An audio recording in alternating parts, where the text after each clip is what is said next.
di bëggee waat bu baax a baax chers téléspectateurs yu Africa 7 TV ñu ngi leen di siyaaraat bu wér a wér di leen baluwaat àq te di leen bal àq ci julli yi nga xam ne jot nañ cee jàll bu baax a baax seen biir émission macha allah nag tey ñu amaat ndaanaan bu rëy gis ngeen kenn ngeen gisee l'incontournable man laa ko tuddee waaye nag moom artiste boo xam ne la artiste phare boo xam ne Sénégal ñëpp ko bëgg ci li nga xam ne mooy genre musique bu muy def dinañ ci gën a waxtaan mun nuyu ko bu baax a baax Yoro maa ngi lay siyaare bàyyi ngi si.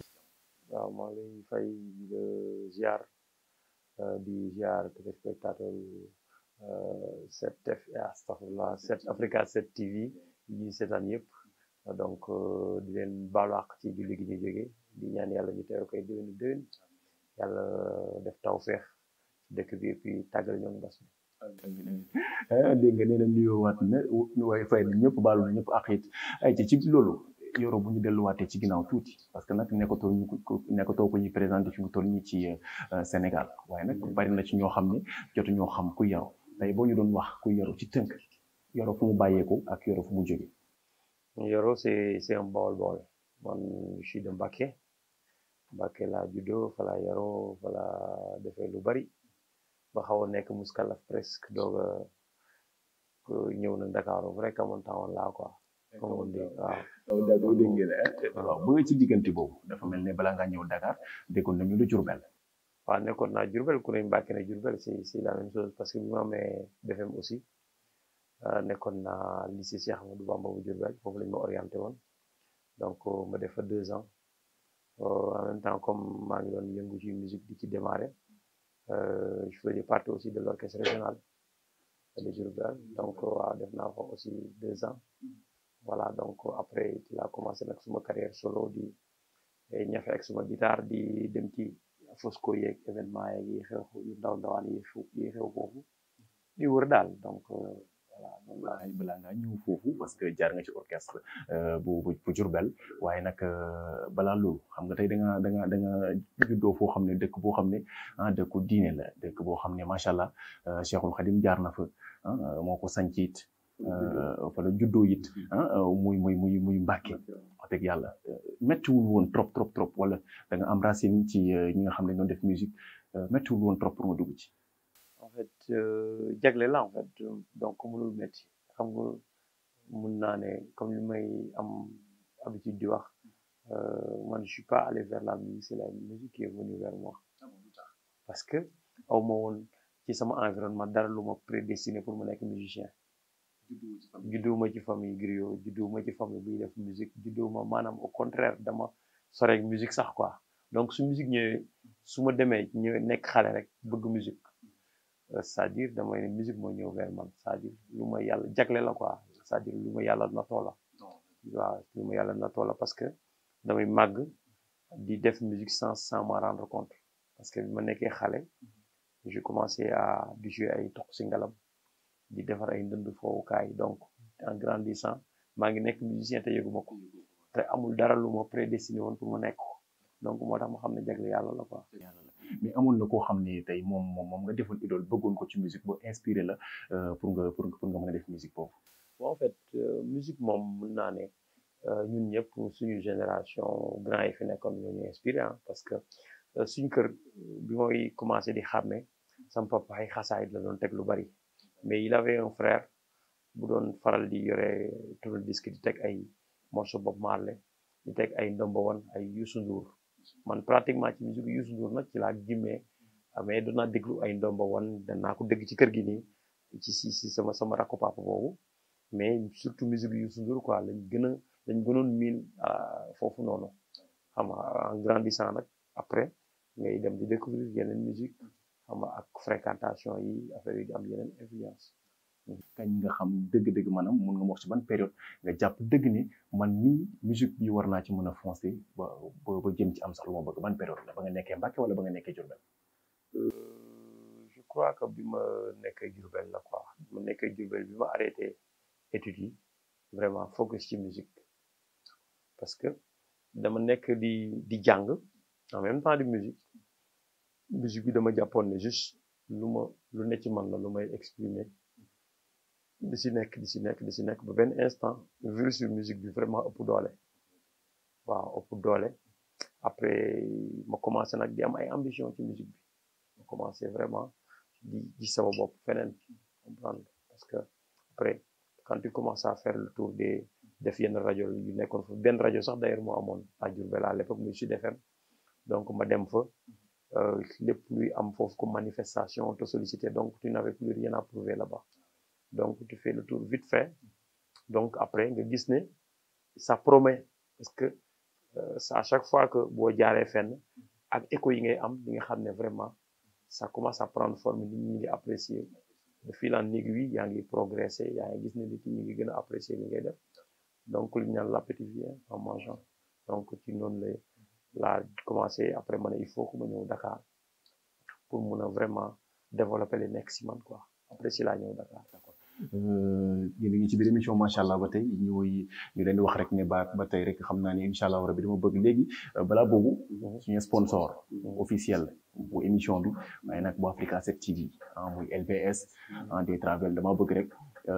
ñu dem ci publicité boobu ñu demee ci boobu daal di ñëwaat ñu waxtaanee ko ba tey rek yéen seen émission macha allah ngeen koy ànd ak DJ Pod suñu invité tey Yoro Ndiaye la. Ciao tutti! Allora, tey seen agence de voyage bi di LBS Sénégal indil na leen ay vol yu exceptionnel maanaam vols spéciaux si ay njëkk yi yomb. Allora, profitarne di questi voli. Une première au Sénégal yéen ñi bëgg seen doom ñëw vacances indil nañ leen ñaari vol fin juin début juillet Milan-Dakar ak ñaari vol fin août début septembre Dakar-Milan. woote leen gaaw ci numéro yooyu affiché ci bas écran bi di ngeen jot ndawu LBS ci bépp renseignement bu ngeen soxla ci vol yooyu ñu leen jagleel. LBS Leisure, Business and Services.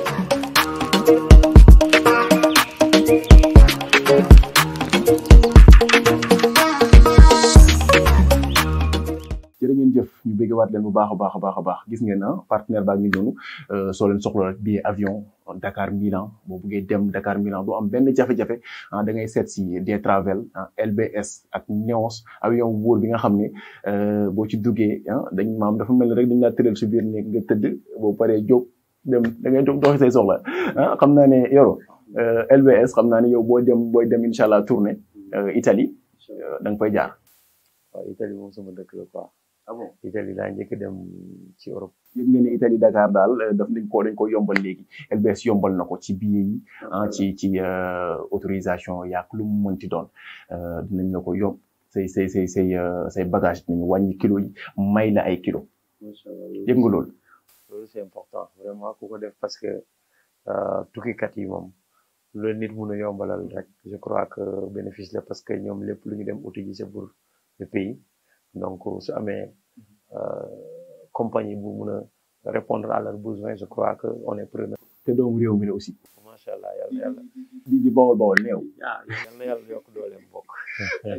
ça tarde rek ñu ngi leen di nuyu bu baax a baax déjà Ligne Ndiaye ñu ngi koy bëgg bu baax Youssou Gueye ñoom ñëpp ñu ngi leen di siyaare bu baax a baax ayca Yoro nga ñëw Dakar ba nga ñëwee Dakar ci yan loxo nga dal wala bokk da nga ñëw rek bénévolement ne xaaral ma tëñëxi pour mun dem ci musique. parce que bi muy ñëw Dakar dama doon ñëw di dem quoi damay ñëw su ma ñëwee dem def ay émission dem ci Michael Souma ñu kaleel ma benn émission ma def ay quelques jours après dem seeti Grand Lamine Faye xam nga juste je voulais faire des rencontres avant may ñëw di installé wu léegi ma ñëw pour quelques jours parfois ma ñëw ay quelques semaines après finalement ma réglé terrain bi ba mu xaw a favorable tuuti ma doog a ñëw petit à petit may ñëw di installé wu léegi après j'ai commencé comme c'était un peu dur et comme j'avais choisi la musique que je voulais pas imposer en ce moment-là à des parents amoon naa fi ay parents yu nga xamante ne bii ñu ngi dëkkoon fii Dakar mais bëgguma woon nekk si musique ba pare ñëw di leen ko imposer parce que peut-être que ñoom duñ ko gisee man duma koy gisee donc j'ai préféré di squatter ci chez des amis sama ay xarit yi nga xamante ne bii ils étaient là mun naa ne dund xoslumaan dëggantaan benn parce que Dakar dafay métti boo jógee feneen pour ñëw donc squatté naa ay face foofu ci ay copains ouvriers bokk ak ñoom chambre nekk naa Colobane aussi donc comme bëgguma woon toog aussi defuma dara parce que boobu musique mënu ma woon a dundal il fallait que ma wut lijjanti ay job commencé def ay ambulant de gauche à droite di ko lijjanti comme ni ko gars yi di xosloo xamoon petit à petit noonu laa commencé après far ñu am benn moom semaine de la jeunesse en 97 c'est 97 yi mooy dernière semaine de la jeunesse bi sax d'ailleurs donc bi mu amee ñu doon def ay audition di région bu nekk ñu ngi xool talent yi fa nekk pour ñu kii leen ma dégg audition bi rek ma dagg paas dem Mbacké xam nga bi ma demee comme fekk équipe bi ñu ngi def léegi ma dem ñoom normalement orchestre wala groupe la ñuy auditionné léegi ma ne leen non man am orchestre la quoi jël sama guitare ma joué vraiment ñoom ñëpp ils étaient séduits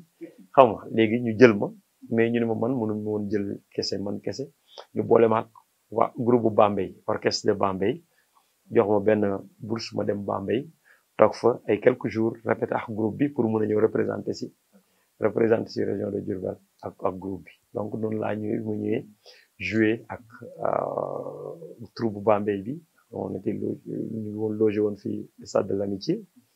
bi ñu paree nag gars yi ñibbi man ma toog après toog man continuer samay activité dafa mel ne tamit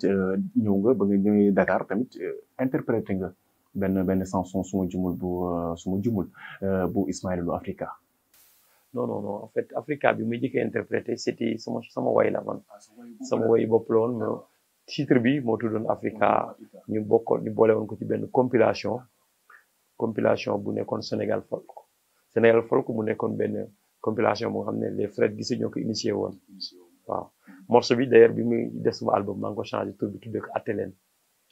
Ateleen la tudd ci suma album bëgg a dem mais biñ koy interprété ci compilation boobu mu ngi tuddoon Africa donc mu doon woy Africa tur bi moo tombé quoi. kon lan moo la boole ak Ismaël Lô ba tax ngeen duggante ba tax ngeen di partager ba tax ngeen xamante. mais en fait Ismaël Lô c'est suñu idole la suñu grand la suñu lépp ñoom ñëpp man d'ailleurs ñoom ñëpp ça en fait c'est des références quoi xam nga nit bu fekkente ne bii ñun bu ñu buggee acoustique di ko def nee naa la Youssou Ndour moo tax ñu bëgg musique mais bi ñu amee benn orientation bi ñu commencé def musique dañu am feneen fu ñuy xool am beneen orientation bu ñu am si musique ku mel ni dañu fa fekk période boobu Seydina Insa Wade xam nga fekk fii ñoom frère Guissé yi fekk fii ñoom kii nu mu tudd ñoom Pape Cheikh ils ont ñu nekkoon suñu ay grand xam nga mais ñuy def acoustique dëggantaan vraiment bu ñuy wax c'était Cheikh Lo c'était Ismaël Lo ñooñu ñoom lañ gën focus quoi donc moo tax vraiment voilà quoi automatiquement dañ leen doon bàyyi xel bu baax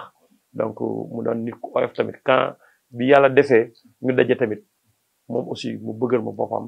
dugal ma si biiram yaatal ma nit la boo xam ne il est spontané saa leen dajantee mu wax la li mu nu mu la jàppe nit ku baax vraiment ku yaatu d'ailleurs ñoom ñëpp nag sax noonu lañ mel quoi honnêtement en tout cas man noonu lañ mel ak man grand yi. d'accord ok ñu nga jóge foofu ñu gis ne folk bi da nga ko téye Sénégal parce que yow macha allah da nga ko téye bi mooy maanaam da nga bañ puso bi rot seen loxo parce que da nga ñëw fekk leen wax nga ko cité nga ko ñoom Ismaïla Lo sunu papa ñoom frère Guissé ñoom ñu ñëpp vraiment ñu téye woon li nga xam ne ay Pape Cheikh ñu téye woon folk yow nga jaaraat ci yoon boobu mais bàyyi woo ko dañu gis ne yoroo même bu duggee sax ci lu nuru xaw a mbalax tuuti day resté ci fu mu nekk ba tey yaa ngi topp ci lancé boobu wàccee ko lan moo waral loolu. Oh mais en fait on peut pas même boo xoolee sax même su may def même folk am naa sama touche personnelle am na lu ma parce que nit ku nekk da ngay am say influence bopp parce que ñëpp mënuñu bokk di def la même chose sinon en fait ça n'a pas de sens c'est-à-dire nit il faut être original il faut être soi il faut boo ñëwee ci mbir il faut nga wone benn touche boo ci apporter parce que ku yokkul da nga wàññi c'est-à-dire boo ñëwee fekk nit ñi di créer benn édifice il faut nga indi benn pierre ñu xam ne lii yow yaa ko teg ci édifice bi donc man quand je suis venu mënoon naa ñëw def deuxième ay Ismaïla Lo 2 wala frère Guissé 2 wala You 2 wala truc comme ça man gëmuma yooyu quoi donc je préfère juste inspiré wu ci ñoom valeurs yi ñu am pour créer beneen personnage su ko defee paysage bi ban am beneen personnage bu bees bu ñëw ci affaire bi en fait man noonu laa gisee quoi donc moo tax dama ñëw dinaa am démarche bu may jël si ñoom mais j'essaie d'être un peu assez singulier quand même ci démarche ni may defee musique ni may procéder quoi parce que man am naa influence su mbalax damay mbalax mais mbalaxuma comme ñëpp na ñu mbalaxee damay folk mais folkuma comme parce que dama nekk nit bu sopp boo xam ne damay bëgg di déglu toutes sortes de musique damay déglu sax ngoyaan damay déglu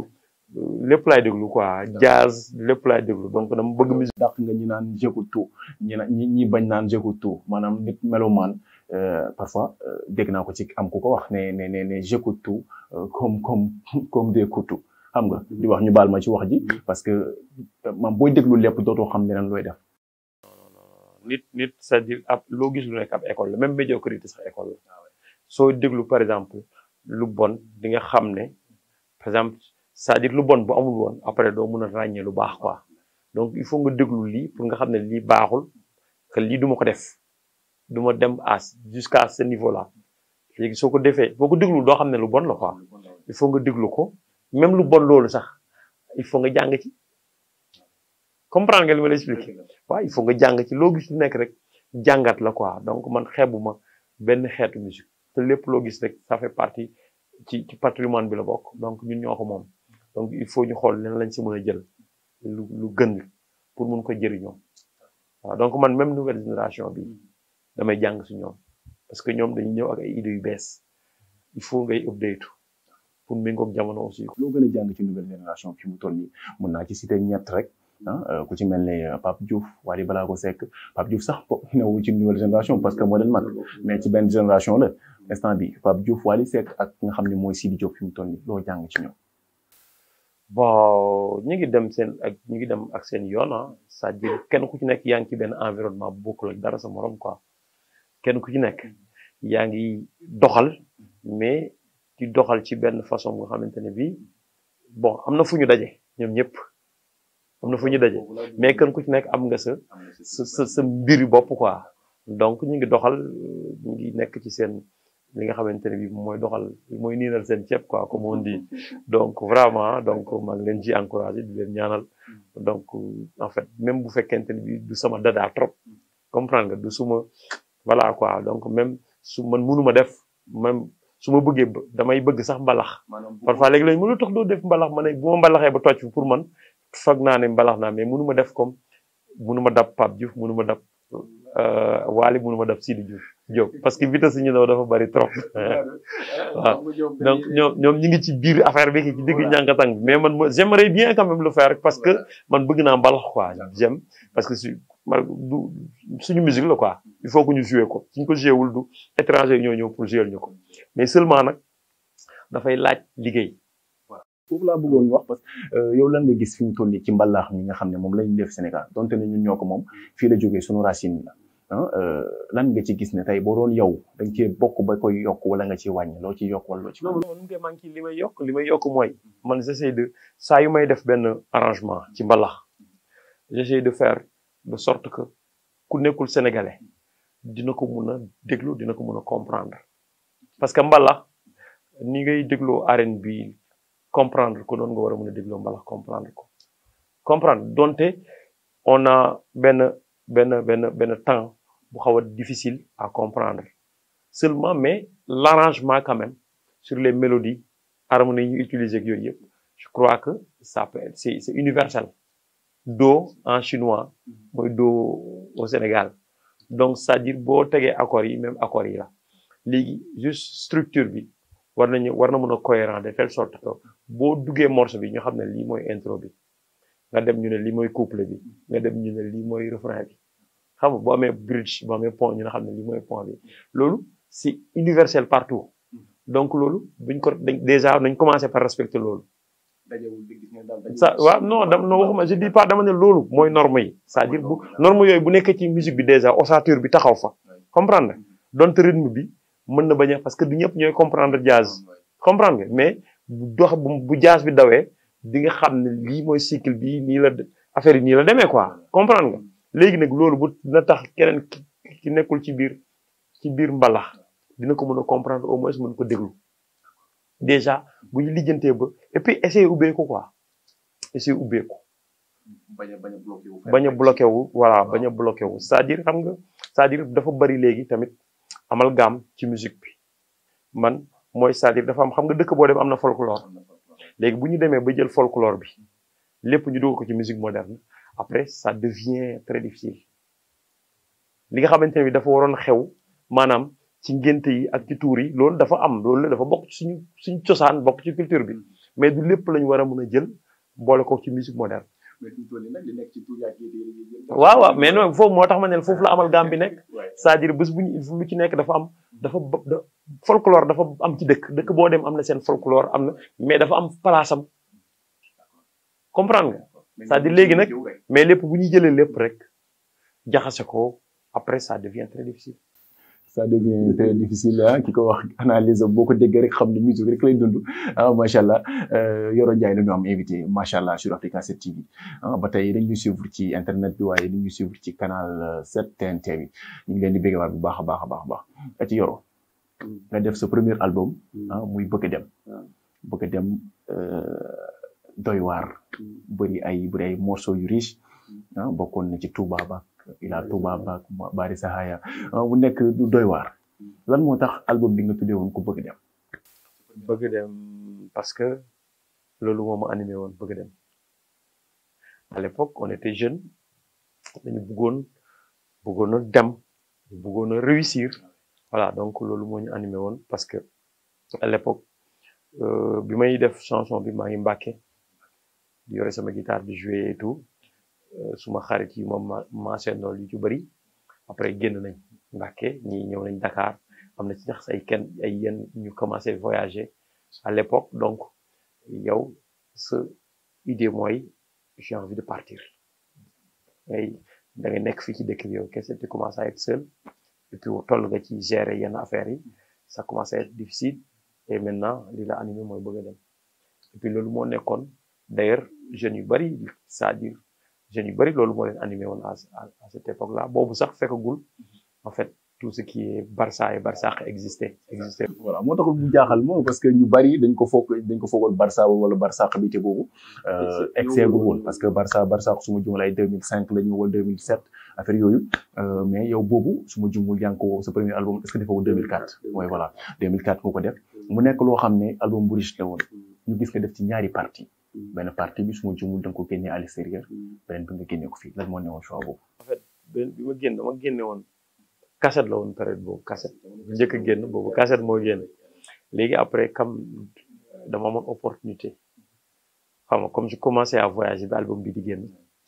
après ma am opportunité wu génne ko en CD en Italie léegi ma génne album bëgg dem bi CD xam si matul woon ma yokk ci yeneen titre génne ko un album en Italie ak benn kii bu tudd Edno World ñoo ko génne woon à l'époque léegi après bu mu ñëwee il fallait ma présenter ko aussi au Sénégal léegi ci laa jël album bi ma remix ko tuddee ko jël quelques titres yi génnul woon fii boole ko après ma génne nit. d'accord parce que moom ma jaaxalul ci album parce que li newoon fële am na yoo xam ne newul fii. waaw yi nekk fii am na yoo xam ne newul fële. voilà loolu léegi nag après si laa génne beneen album nag tuddee ko nit si la am yenn titres yi xam ne yii ñu ngi fii yi nekkul fii. ban moo ci nekkoon sa chanson préféré yëpp part bëgg dem yëpp am na bu la ci gën a neex non yëpp en fait yëpp ñoo ma neexoon en fait c'est-à-dire album boobu boo xoolee dañ ciy liggéeyoon liggéey bu mucc ay parce que tout yëpp boo xoolee dañ ci ñëwee parfois damay jouer ak ay artistes ba léegi nii ci titre yooyu ñoom booy sa morceau dañu compliqué quoi yow ku répété wala ak yow du jouer parce que booy doog a génn da ngay bëgg wane sa bopp da ngay bëgg def ay arrangement yu compliqué da ngay bëgg wane ne vraiment képp nga affaire bi quoi xam nga da ngay bëgg doon wax militaire moom dama doy waar da ngay bëgg woon waaw dem def ay affaire yu garaaw la woo ay musiciens yu garaaw gars yi ñëw vraiment gars yi jàpp ci te ay musiciens yu mag à l'époque ñoo ci doon jouer quoi bon booba y avait Laylo à la batterie y avait Papis Diouf à la guitare Papis Diouf y avait Lamine Faye à la guitare y avait vraiment la crème quoi waaw y avait la crème y avait vraiment ñëpp ñi nga xam te ñi nga leen di dégg y avait Thierno à la basse donc voilà quoi gars yu bari ay Papis même Papis Ndiaye sax joué na ci benn titre Papis Ndiaye bu Wally à l'époque boobu mi waaw bon y avait plein y a grand Assane Ndoye joué na ci moom it ay quelques titres ay 2-3 titres Arona Bari y avait gars yi doon vraiment yi doon toj fii projet album boobu woon maanaam pour nga mu waar ko no metti woon na à l'époque wala yomboon na ci yow. Non, c'était difficile, hein, c'était pas facile du tout, parce que on se rappelle que affaire boobu tamit c'était autoproduction au moins label, parce que même dans mes débuts, j'étais à Jololi. C'était pas officiellement, mais on avait un contrat verbal avec Ndiaga et qu'on avait commencé même à faire les premières parties de Youssou Ndour, de Jeux Cosaan, et puis ba commencé sax enregistrer nañ 4 titres même en studio. avec Jololi mais ak fuggu yàkkamti boobu dañu bëggoon génn quoi bëgg dem rek waaw bëgg dem voilà léegi après affaire bi xaw a traîner après ñun on a choisi vraiment dem enregistré waat affaire bi génneel ko suñ bopp ñoo ko génnee suñ bopp man Thier vraiment après projet jàpp ci on avait sorti l'album quoi c'était pas facile mais c'était un challenge bu parce que vraiment c'était à nous il fallait que voilà quoi dañu bëggoon te rëccuwuñ ko quoi parce que expérience la boo xamante ne bi ça m'a beaucoup aidé jusqu'à présent ba ma ci jógee ba léegi nit mosuma produire may produire sama bopp donc sant yàlla quoi. d'accord sant yàlla dégg ngeen ko mi ngi fi mu toll nii mi ngi gën a yaatal di wax li nga xam ne mooy projet yi ci album boobu ba tey dañuy des album bëgg dem bi ak album bi nga xam ne ci la morceau bi nga xam ne moom la Bella nekk morceau Bella génn Sénégal yi bëgg ko accueillir ko mu neex leen. lan moo la joxoon tey idée boobu nga ne naa way morceau bi pour pousser Sénégalais la parce que boobu yaa ngi woon ci beneen côté après morceau Bella bi dañuy gis ne dafa ñëw rek daal di dugg ci mbalax carrément lan moo la touché woon ci loolu. non en fait man mbalax je l'ai toujours fait ah boo xoolee album bu mu mës a def c'est-à-dire man mooy li ma doon expliquer sànq mbalax il faut ñu jouer ko c'est-à-dire mënuñ ko délaisser mënuñ ko bàyyi parce que suñu patrimoine la il faut loo xam ne grand yi liggéey nañ ko teg ko fi désormais mu bokk ci patrimoine bi. On peut pas délaisser ça sous prétexte que waaye mbalax bu dul génn non buñ ko liggéeyul du génn c'est-à-dire mënuñu bàyyi fi ko grand yi ki woon rek ñun ñëpp ñu démissionné ne mbalax bi du musique internationale donc duñ ko non il faut pas que ñu am complexe boobu il faut que ñu liggéey si indi ci suñu touche ubbi ko ba beneen génération peut-être ñi ci am disque d'or duñ ko fekkee ñun quoi mais il faut que ku ci nekk bu ñëwee am nu mu ko defee am nu mu ko jàngatee di ci musique bi di évoluer ba egg fu muy egg parce que boo xoolee musique congolaise rumba bi xëyul xëy commencé génn frontières yi am na fu mu jaar quoi am na fu mu jógee ba yegg si fii donc man je trouve que juste ñun on a un problème de marché pour le mbalax parce que on n'est que 16 millions d'habitants il y a ñu koy déglu ñaari pays la ay Gambie ak Mali peut-être maximum boo ci yokkee Mauritanie bariwul problème marché la gën a am sax que problème mu voilà parce que ñun bu ñu motoon 200 millions de personnes wala 250 000 personnes léegi tey américains yi ñoo def featuring ak ñun pour marché bi. parce que on a un problème juste de marché. bu ñu am complexe su jouer mbalax man awma complexe donte j'essaie d'être différent j'essaie de jouer autre chose comprendre sama premier album lan la mu ngi ci lan la c'est un morceau mbalax dafa mooy mbalax morceau bi ma njëkk def xarit mbalax comprendre nga donc processus la en fait c'est-à-dire album bu ma def donte dina am leneen mais dina mbalax c'est-à-dire man loolu laay respecter tout le temps amoon na lan la moo ci nekkoon comme mbalax deuxième album bi morceau bi ko lancé sax mun naa ne xarit la xarit moo tax ñu bëri xam ma le grand public parce que je faisais de l'acoustique pure et dure un truc parfois je faisais un trio gars yi naan woy musique bi moo baax nangam ak nangam mais gars yi ñooy dem ci nagal wala bi quoi. après on s'est dit on va essayer de def ci benn dose mbalax pour am le grand public bi ñu ko defee quand on a fait le remix de xarit automatiquement ñëpp adhéré léegi nga commencé musique bi ñu koy teg ci ngénte yi di ko teg léegi le grand public adhère léegi bu ñu adhéré ils viennent pour ñëw découvrir le dans tes soirées su boobaa tu as l'opportunité maintenant de leur montrer autre chose aussi c'était la stratégie bi ñuy def ba léegi stratégie boobu comme ça paye duñ ko bàyyi saa ñu defee un album on va essayer de faire comme grand public bi mbalax la ñu consommer on essaie de les satisfaire quand même proposer leen benn morceau clip ko mu nice après ñu jox ko gars yi boo bardee boo ñëwee après on te propose ne la leneen am na fi aussi. d'accord mi ngi noonu gis nga xarit wax nga ko xarit morceau xarit moomu suñu waxee dëggante rek wax dëgg yàlla sénégalais xam nañu ne xarit tey moom moo def Ndioro Ndiaye li mu doon parce que tey Sénégal moom loolu moom moo la dugal tey ci xolu sénégalais yi parce que donte lu ñuy xam musique wala ñu koy miin yëpp morceau xarit boobu moo leen ci dugal bien vrai que ne wax naa Bella dama juum bëgg a wax xarit par wax Bella mais amul benn problème benn la rek dugg nga foofu ci xarit la xarit bi lan moo la ci inspiré ba nga wax xarit parce que doy na waar ànd bu nekk am na nit a ngi ànd ak moom di ànd ak nit ci liggéey ànd ak nit ba nga juddoo ak moom yarandoo waaye saa su nekk ay warante parfois di ci am. waaw xarit nag moom dafa doon loo xamante ne bi du mu sa xewee c'est un titre boo xamante ne c'est ça fait partie des rares titres yoo xam ne du mu joué te laajuñ ma ko c'est-à-dire moom à chaque fois boo joué les gens ils viennent te ça fait quand même léegi mat 20 ans bi ma créé xarit ak léegi quoi donc c'est un morceau boo c'est-à-dire moo tax thème des morceaux des chansons à thème duñu dee chaque jour day dundaat parce que dafay concerner ñëpp xam nga kenn ku ci nekk foyer boo dund na quelque chose d'extraordinaire wala quelque chose de pire ak benn xarit c'est-à-dire koo gis rek am na xarit wala mu xam nit bu dund benn anecdote ak xarit donc lu bokk ci société bi la donc moo tax automatiquement dafay intéresser ñu bari donc man titre xarit yi ma xam yëpp en général ay it lañu doon quoi. non morceau bi it la te ba nii may wax ak yow ni it lay doon lu faw parce que it moom kenn wax nga ko nee nga ba nga ko liggéey war na mat 20 ans ak léegi waaw kon wax dëgg yàlla vraiment ñëpp xam nañ ni bëgg nañu ko ñu la ci encouragé bu baax a baax ba la ci félicité sax la ñuy wax mais du encouragé dañ la ci félicité ndax ñun ñi doon gën ci bégal tax nañu parfois bu ñu amee sax suñu xarit dañ ko ci jël envoyé ko morceau bi wala ñu teg ko ñu déggaloon leer na ne ay xarit lañu voilà projet Yoro Ndiaye yi fi mu toll nii ci yan la toll ci projet Yoro Ndiaye ak li nga xam ne fi mu toll nii réew mi mbas mi troisième vague bi dugg na mu nekk lu doy waar parce que fi mu toll nii commencé nañ sax di arrêté yenn affaires yi manifestation ak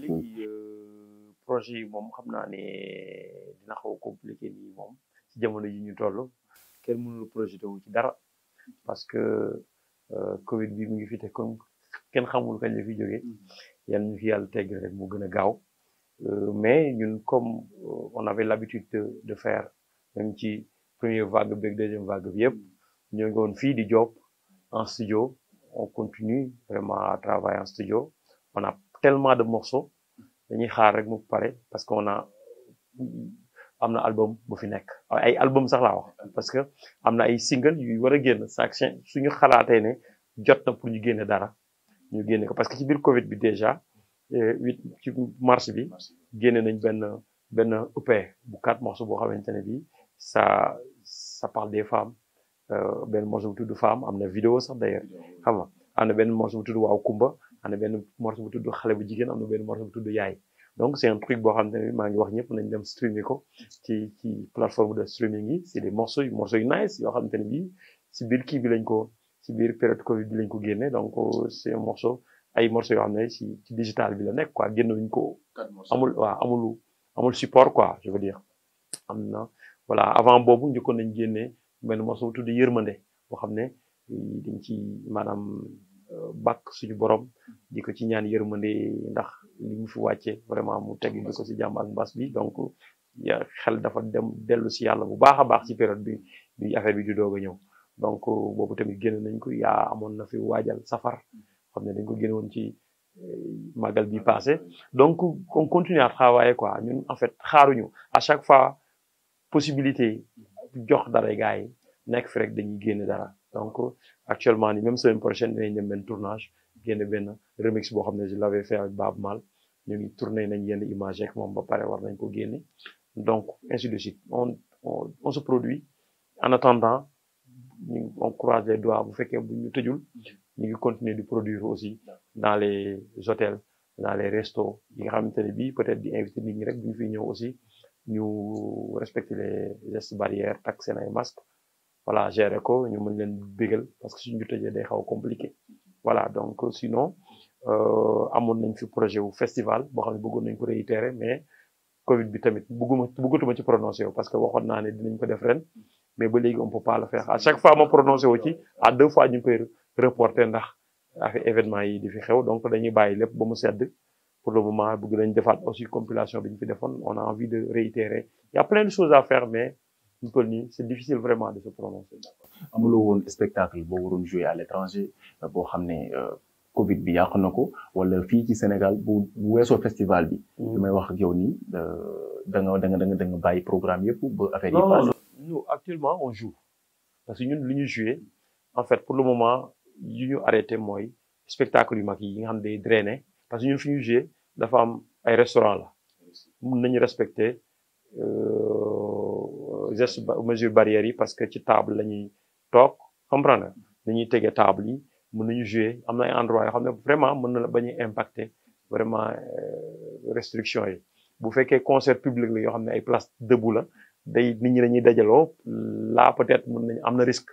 xam nga donte c'est vraiment day métti tamit ci artistes yi ko waroon organiser ak promoteurs yi mais pour le moment voilà quoi ñu ngi jouer wax guñu dara mais on espère que parce que ñun en fait li ñuy def li dafay toucher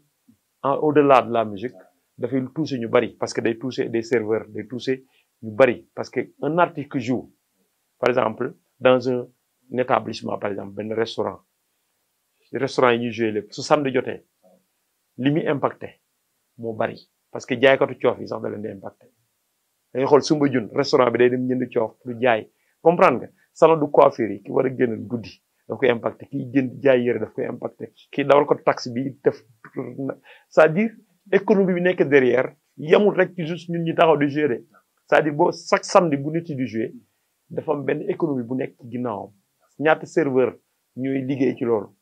bu ñu tëjee domaine bu ñu tëjee foofu dafay xaw a doy waar. bu ñu tëjee hôtel yeeg bar yi resto yi ça va être très dur peut-être comme bu njëkk bi xamuñu woon maladie bi xam nga mais comme ñu ngi koy xam je crois que avec un peu plus de responsabilité te je crois que amoon erreur bu rëy la woon sax bi ñu ko tëjee erreur bu rëy la woon bu ñu tëjee yenn mënoon nañu tëj yenn établissement yu mag yi nga xam ne day dajale des milliers de personnes. d'accord woon ci bële passé. non man d'accord mënoon nañu am na yoo xam ne mënoon nañu ko tëj mais am du yëpp quoi mënoon nañu juste régulariser affaire yi am benn cahier de et puis alkaati yi ñu teg leen ci endroit yi ñuy contrôler à ce que pousser nit yi à ce que ñu takk masque parce que sinon perte bii ñu ci am yëpp mënoon na ñàkk quoi. non ba ñu demee ba ci biir bàyyi woon nañ ko 20h ba 23h. waaw mais je sais mais ça dafa dul arrangé am ñoo xamante ne bi arrangé wu leen woon quoi c'était très dur en tout cas bon lii am na expérience la je crois que nit yi jàng nañ si ñu lu bari xam nga mais si c'était à refaire man je crois que duñ ko woon def quoi parce que voilà lii am na ba pare quoi on ne peut faire que tirer les conclusions quoi. D'accord. à part la musique Yoro à part la musique est-ce que Yoro am na ci yeneen projet yoo xam ne mi ngi ci nekk bu weesoo musique bi est-ce que Yoro am na ci yeneen projet yoo xam ne maanaam da cee dugal loxoom pour Sénégal pour njëriñu Sénégal pour tamit ñi nga xam ne mooy jeunesse bi nekk Sénégal tey ñu jëriñu ci. bon man pour le moment musique laa xam musique laa am bon tout ce que je fais ça tourne autour de la musique même su nekkul directement dans la musique ça tourne autour de la musique peut-être que mën na tourner sax autour de l'audiovisuel am naa ci ay idées yu ma ci war a développer parce que maa ngi installé wu fii xam nga di côté audiovisuel bi maa ngi ciy commencé bëgg a investir un tout petit peu xam nga maa ngi dans la production aussi un tout petit peu maa ngi ciy dem timidement avec les moyens du bord mais foofu laay dem foofu tamit day générer de l'emploi et tout j'essaie tant bien que mal di ci investir yeneen yi nga xamante ne bii su ma yàlla dimbaloon peut-être mun naa bay mun naa xam nga. Ah bon waaw voilà bëgg naa avant je faisais un peu de transport amoon naa ay oto yu doon def transport de sable ay su oto camion suuf. mooy camion suuf géej gi xam naa bu waxee loolu mooy camion suuf géej gi nga xam ne moom la gars yi di jël 16 mètres yaag. waaw mosoon naa am aussi auto transport donc mais c'était un domaine boo xam ne xaw ma ko donc après tu as des problèmes partout donc c'est difficile. C'est difficile moo tax après bi ma ci jógee je me suis dit que basta quoi maintenant je me concentre ci li ma xam après voilà quoi su ma demee ba gën a nekk à l'aise je peux peut-être ma xool ci yeneen yu ma dugg quoi. ci li nga xam mooy musique gis nañ tamit nga ciy def ay production yoo xam ne yaa ngi am ay jeunes yoo xam ne yaa ngi leen di produire. Je dirais ñu ñëw sa label di la fréquenter vraiment nga leen di jàppale di leen produire jeunes yooyu yow yaa ñëw envers ñoom yaa leen talal loxo wala ñoom ñoo la talal loxo. En fait am na ci ñoo xamante ne bii xam nga rek suñuy chemin ñooy croiser xam nga parce que boo nekkee mag nekk ci dara am ñoo xam ne ñoo la féete ndaw parfois léegi ñu ñëw dajeeg yow wan la cofeel ci yow show la vraiment li ñu bëgg ñu di la présenter ne la gisal booy bi am na talent affaire yu mel noonu fii laa nekk wi naturellement que c'est venu comme ça après ba yàlla def bi may projet wu def compilation automatiquement c'était pas difficile de trouver les jeunes xam nga c'était pas difficile parce que xamoon naa leen déjà kenn ku ci nekk maa ngi la doon bàyyi xel que ni am naa fi benn boy bu aay am na fi beneen boy bu aay am na fi beneen boy bu aay donc c'était juste l'occasion de les réunir et puis boole leen ci benn compilation ci à travers sunu folk waaw sunu folk ma def affaire bi xam nga ma ko defee aussi vraiment ñoom ñëpp ñu ñëw ak générosité ku ci nekk def ci interpréter ci benn morceau xam nga donc ñu ci bëri jigadiwu leen aussi quoi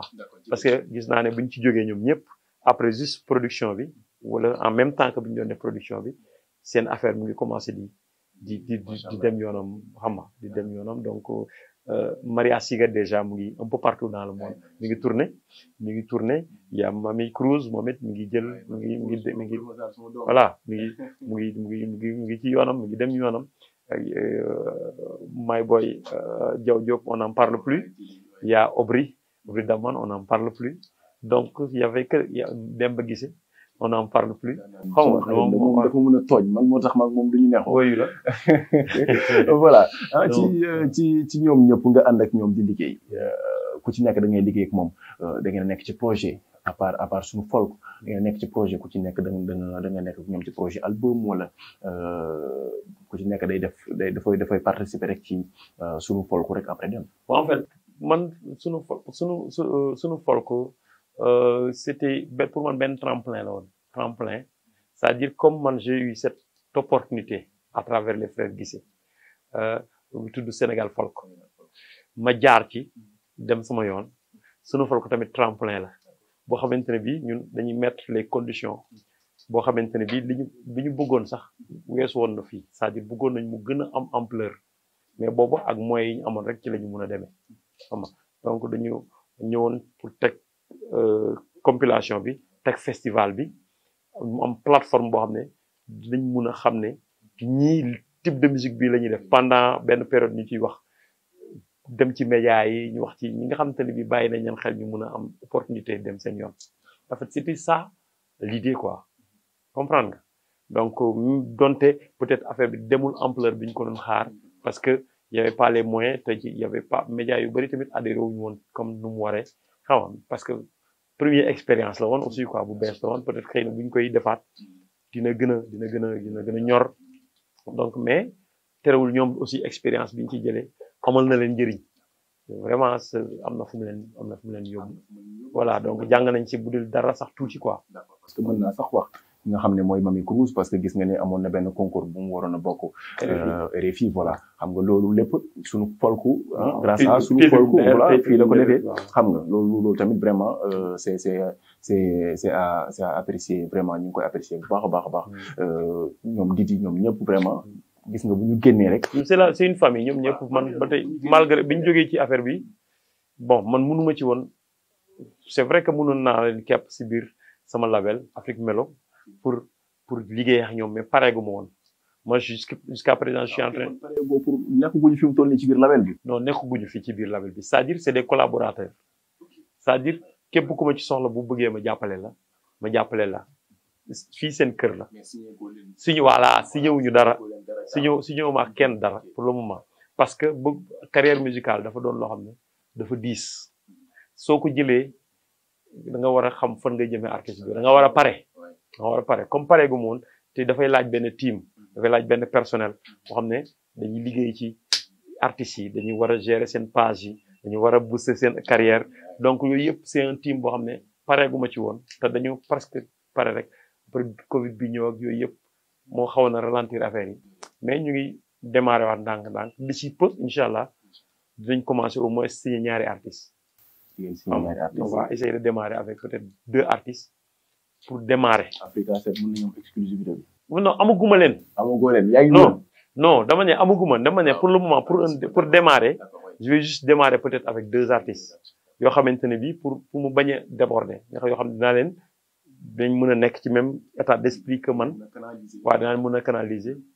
liggéey ak ñoom tuuti après bu plus ñuy affaire bi gën a yaatu ñuy gën a dem xool ba xam ne lañ mën def quoi. d'accord dégg ngeen ko leer na ak ki nga xam ne mooy Yoro Ndiaye ci biir émission macha allah mu koy ànd ak DJ Pod sur Africa 7 TV jàpp naa ne seen xol mi ngi sedd loo leen xamul woon ci Yoro yéen a ngi koy xam li ngeen jotoon xamit ñu ngi koy gën a yaatal ñu gën a leer ci yéen ak yeneen projet yu gën a doy waar yoo xam ne mi ngi ci Yoro. ñu taxaw tuuti ci dëkk bi ak tolluwaayu dëkk bi parce que nag bu dul dara ñun ay sénégalais lañu te ay doomi réew mi lañu war nañoo am suñu gis-gis wax ko ci réew mi fan yi yaa ngi gis réew mi gaa yaa ngi waaj a xar géej gi gaa yaa ngi waaj a xar géej gi gaa yaa ngi waaj a naan géej gi ci yu nekk yow gis-gis ci ñooñu en tant que citoyen sénégalais ban gis-gis nga am ci ñooñu ba xam ñun ñoo leen dékk suñuy nopp wala ñun bokk ñun ñoo leen valoriser pour tax fu ñu jógee rek wax ñun ñëpp ñu jëm ci ñoom te am lu gën a important xam nga loo xam ne war nañu ko mën a régler ci biir réew mi. waaw léegi je crois que nag man damay terminer fi nga mujjee léegi am na lu gën a important loo xam ne war nañ ci mën a wax war nañ ci mën a bàyyi xel c'est-à-dire il y a plein de choses yoo xamante ne bii nit ñi war nañ ci mën a bàyyi xel mën ci def njàngat. que ay wax yoo xamante ne man vraiment du ma ko jox crédit quoi comprendre nga. parce que yow daal gëmoo ay xarit géej. donc en fait c'est-à-dire xam nga li ñuy wax naan ku mu neex nga dem fu la neex wax fa la neex comprendre mais man c'est-à-dire man lu ma gis loolu laa mën a accorder le crédit quoi c'est-à-dire am na yoo xam ne boo ko waxee bon garaawul quoi en fait du ma ko bàyyi xel damay bàyyi rek bu amee ma xam ne am na su boobaa naa ci mën def sama commentaire mais comme wax ci état de wax la yam xam nga te et puis après à quoi ça sert léegi bu ñu xaree géej gi après lu muy njëriñ non attends man non xam naa man leer na ma ne géej gi bu xaree man naa ñàkk ay caméraman non mais régisseur bi sax fi mu toll nii dégg naa mi ngi waaj pour dem Canada mais dama naa ko expliqué non mais bu dama naa ko expliqué bu géej gi xare yoonu suuf baa ngi nii bala nga kaa traversé mënul wax te bu ñu ko xaroon tamit kenn mënul dem parce que distance bi sori na soriwaay boo xamante ne bii xam nga dox ko dina métti trop c'est-à-dire en fait nañ il faut ñuy wax ju am njëriñ quoi en fait loolu amuñ pour man amuñ njëriñ quoi. d'accord comme dama bokk ci réew mi te réew mi ku ci nekk ñu wax moo taxit rek. léegi mi ngi mel tey ji ma taxaw léegi mën naa dem saw fii ci bopp koñ bi quoi léegi bu ma fa sawee après la mooy ban njëriñ la amul njëriñ. man grave man foofu laa ko teg quoi mën naa dem def lii léegi est-ce que day tax da yokk amu sénégalais yi est-ce que day génne sénégalais yi ci ndóol waaw bu ko mënul def pour man gisuma njëriñam quoi bon grawul quoi. dégg nga nee na garaawul gëmul yooyu ko waxul yooyu. non du question gëmu ko sax mais dama mun xoolal en fait garaawul quoi bu amul tamit. xoolal bu ko defee bu ko def garaawul. garaawul ayca Yoro fi mu toll nii ñu gis la tey amatoo looy prouver Sénégal macha allah. si ak maam lu muy prouver. ah lan nga plein de choses à prouver man defuma dara. waaw mais. c'est yàlla mooy matale mais man bon je sais que c'est beaucoup de choses. tes featuring de rêve ñu bëgg xam tes featuring de rêve ñan nga bëgg fii Sénégal ku ci mel ne Youssou Ndour ku ci mel ne Ismaïla Lo Baaba Maal wax nga ko jot nga def ak moom featuring de rêve. non mais je sais que grand yi ñoom bëgg naa def ak ñoom dara quoi grand yi ñoom bëgg naa def ak ñoom dara bëgg naa def dara ak grand yu bëgg naa def dara ak Ismaïla Lo te je crois que loolu question d'opportunité la rek. su la woon tey Youssou Ndour bu la woon tey pare nga. non yàggutul loolu peut-être xëy na comme parce que am naa mel naa ñoom noo xam ne peut-être je crois que loolu nekkul problème quoi c'est-à-dire du lu ñuy forcer quoi c'est-à-dire il faut nga xool opportunité bi xool ndax jot na xool ndax vraiment parce que il faut nga sentir ko quoi man quand j'ai fait un morceau et que ma xalaat ne Baaba Maal moo ko war a def dama xalaat boo dégloo morceau bi da nga xam ne lii c'est pour Baaba Maal. comprends nga ma expliquer donc bu ma defee un morceau boo xam ne jàpp naa ne ma su woy Youssou Ndour dafa war a nekk je le fais ak parce que am nañu rapport yooyu Ismaïla Lo aussi am nañu rapport yooyu muy Omar Pène ndem si yàlla si ndeysaan Thione Seck moom it yaatal na moom j'ai interprété 3 sons waaw def naa ci 3 titres jot na am na bu jot a génn def na waaye kii na mais kii rek sous forme de mi ngi ci YouTube sax quoi mais sous forme de waaw tu seras bi def na ñun ñëpp on l'a fait quoi mais def naa 3 titres am na beneen bu may woo bi avant ma doon décédé sax am na bu ma woon ne ma woo na ma fi ne ma xanaa war nga mën a yow ak sa waa war nga mën a woy salsa ma bëgg nga ñëw way ci version salsa ma ne ko waaye père te nga bàyyi mu ne ma ñëw il faut nga ñëw. lan moo la gënoon marqué ci père ci nga xam mooy Thione Ballago Seck parce que icône la ci Sénégal ak ci Afrique. lan moo la marqué woon ci moom carrément. ba tey boo ko xalaatee. nit la bu spontané nit la bu véridique loolu moom ñëpp xam nañ ko nit la bu aussi bu humble nit la boo xamante ne bi nit bu am humilité xam nga man mës naa ko woo téléphone fekk ma defoon numéro privé mun na ma looy doon def numéro privé munoo def bind Yoro Ndiaye ñoo xam ne Yoro looy làqatu c'est-à-dire nit bu droit quoi nit bu voilà quoi voilà moom daal mi ngi noonu daal. ci xam-xamam ci musique. xam-xamam ci musique doo maanaam doo togg ak moom mu def loo xam ne ci musique yow daf lay xaw a jaaxal ci musique. non xam-xamam ci musique moom c'est-à-dire yàlla may na ko bind ci bind parce que ci way dafa am ñoo xam ne yàlla daf leen may c'est des interprètes c'est-à-dire baat bu neex lañ am xam nga mais mënuñoo bind c'est-à-dire ay wax yu terre souvent bu ñu seen texte day terre à terre quoi c'est-à-dire ay lu ñëpp xam la ñuy way quoi c'est-à-dire moom nag dafay bokkoon ci nga xam te il sort de l'ordinaire saa ay texam dafa riche woon xam nga moom vraiment c'est un grand compositeur c'était un grand parolier vraiment et tout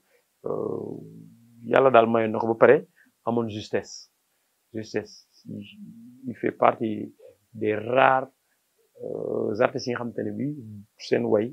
du xaw a sax dëng quoi buy way dafa ñu am justesse quoi benn précision sur les notes et tout ça c'est pas facile parfois xam nga léeg-léeg nga gis sax kuy way sur scène nga xaw a souffle bi xaw a jeex nga xaw a décamer tout des trucs comme ça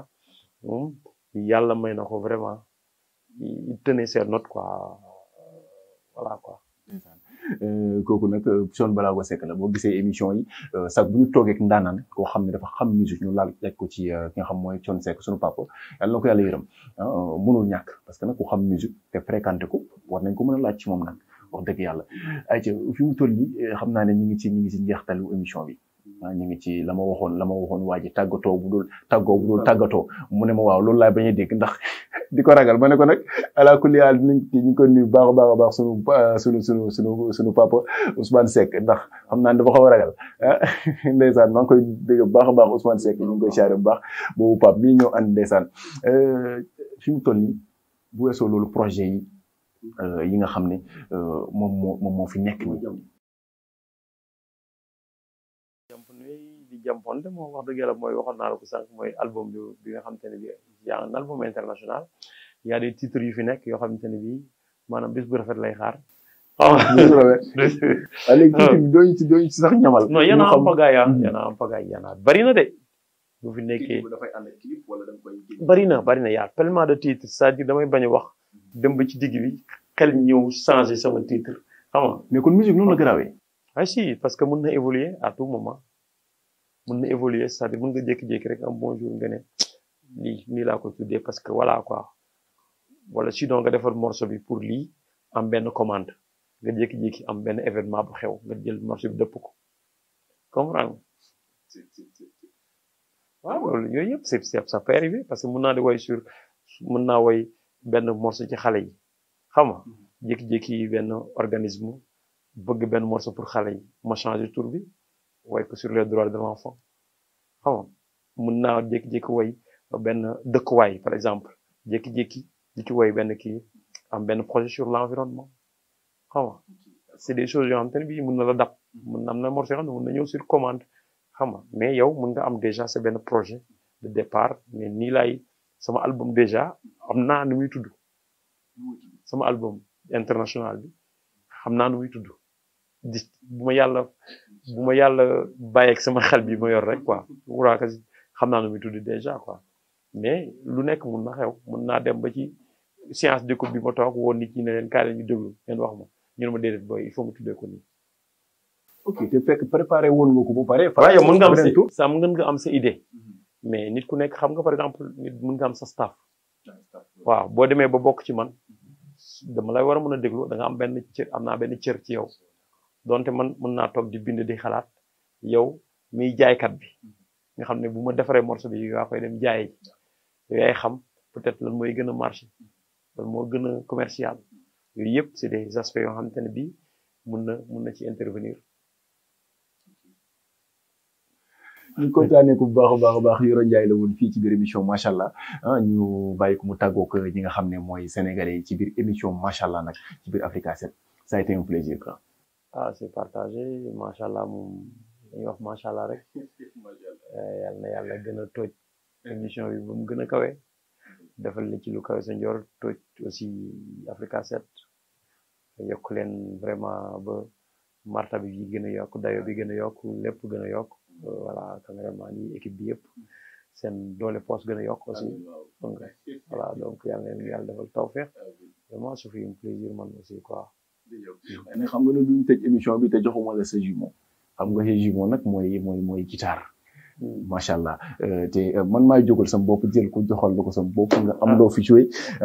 mënul ñàkk. waaye baat bi de. ah waaw mais yéen a ngi dégg baat bi du muy xuuree sax yow loo def baax na mais daal. dégg loolu dafa mel ni man kii naa note de. ne ko ci yéen a ngi dégg baat bi du muy xuuree sànq ba léegi de xam naa ne daal bu ngeen fi déggee note yu bizarre. loo ci def baax na. bu leen wax dara.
sama bëccëg yi gën a neex man yow laa yéene jox la sama xol may la mbëggeel bu dul ma sa jeex man yow lay seet ngi nga doon suma yaayi doon man yow lay seet ngi nga doon yabaat yi mën a moom wuyu ma bella wuyu ma bella yow yu ma gis ngeen mënul woon ñàkk nag xam nga ne yow ma jox la si jumeau buy guitare gi ndax di ngeen a yàgg ngeen ñaar aventure bu doy waar la waaw c'est vrai que nag yàgg ngeen macha allah yàlla gën taxaleeg moom mooy sama première femme quoi kon xam nga kon fi mu toll nii nag sant nañ ci bu baax a baax vraiment ci invitation bi nga dalal ñu fii ci kër gi studio bi vraiment ñu waxtaan partagé bu baax a baax sur Africa 7 TV di kontaan bu baax ci sama caméraman yi Pape Sarr waaye le régisseur Mohamed Ba ñu ngi koy charré bu baax a baax mon vrai pote le vrai pote Pape nekk ca gauche jàkkaarloo ki nga xam ne mooy Yoro Ndiaye ñu ngi koy béggee bu baax a baax ak Thiandoum mi nga xam ne ñoom it après ñoom ñoo war a ñoom ñooy monté li nga xam ne moom mooy émission bi ñu ngi leen di béggee bu baax a baax xam ngeen ne DJ Pod tey dafa laal kaw ba suuf encore une fois tey nag ñi ma laalal xam ngeen ko mooy Innov Choice wax dëgg yàlla ñoom dañoo doy waar boo leen xoolee tey li ci dalee ci suuf góor a maa ngi lay béggee bu baax a baax son numéro nag ci 77 180 06 44 180 06 44 waaye nag Fallou ma nga ca place ba boutique boobu nag ay dàll rek lay jaay dàll yoo xam ne high class dàll yu doy waar boo demee foofu ñu ngi ci ñaax almadi fi nga xam ne mooy Darou Salam 6 ca li nga xam ne mooy centre commercial bu Abdoulaye Diop Xaas mën nga woo tamit Fallou moom numéro mooy 76 moom mooy WhatsApp am tam aussi boo leen ci commandé mën na leen ci jox ci dàll boo leen mën ci bëgg rek commandé leen ci après moom mooy li leen ko Fallou 76 de 275 38 15 moom kooku mooy Serigne Fallou moom moo nekk ca place ba jërë ngeen jëf ñu ngi leen kontaane bu baax ci seen émission macha allah sur Africa 7 TV ba beneen émission ak beneen daanaan ci macha allah yaa ngeen jëf tawfeex